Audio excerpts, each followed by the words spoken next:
Hello friends, welcome back to my channel. আজ আমার স্টুডেন্টদের একটা ছোট্ট রিকোয়েস্ট নিয়ে আমার আজকের এই ভিডিও। শীতকালে ড্রাই স্কিন কী করে গ্লোয়িং মেকআপ করতে হয় সেই সম্পর্কে কিছু টিপস এবং ট্রিক্স এই ভিডিওতে বলেছি। শীত মানে পার্টি এবং বিয়ে লেগেই থাকে। মন খুলে সাজার দিন কিন্তু এই শীতকাল। যে কোনো ধরনের পোশাক কিংবা ফ্যাশন যেমনই করা যায় তেমনই সুন্দর লাগে, কিন্তু অনেকেই সমস্যায় পড়েন মেকআপ নিয়ে, কারণ বেশিরভাগ স্কিনে ড্রাই থাকে এই সময়। মেকআপের পর তা যেন আরও বেশি শুকনো লাগে এবং মেকআপ একবারে ভালো বসে না, সেই সঙ্গে মেকআপ ফেটে যায়।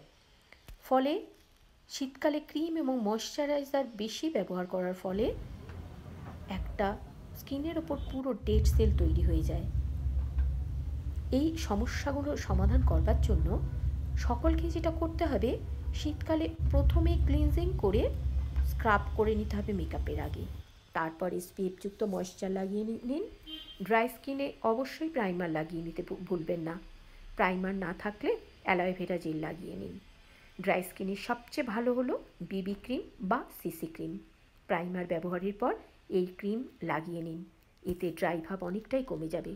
ড্রাই স্কিনে কখনো স্টিক ফাউন্ডেশন ব্যবহার করবেন না, সবসময় লিকুইড ফাউন্ডেশন ব্যবহার করুন।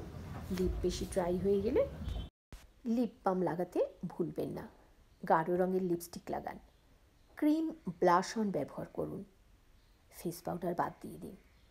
দূর থেকে মেকআপ ফিক্সার হিসেবে রোজ ওয়াটার স্প্রে করে নিন। একদম ড্রাই দেখাবে না, আর মুখে গ্লোয়িং ভাব বজায় থাকবে। তাহলে বন্ধুরা, টিপসগুলো যদি ভালো লাগে একবার ট্রাই করে দেখুন, আর রেজাল্ট আমাকে কমেন্ট করে জানান।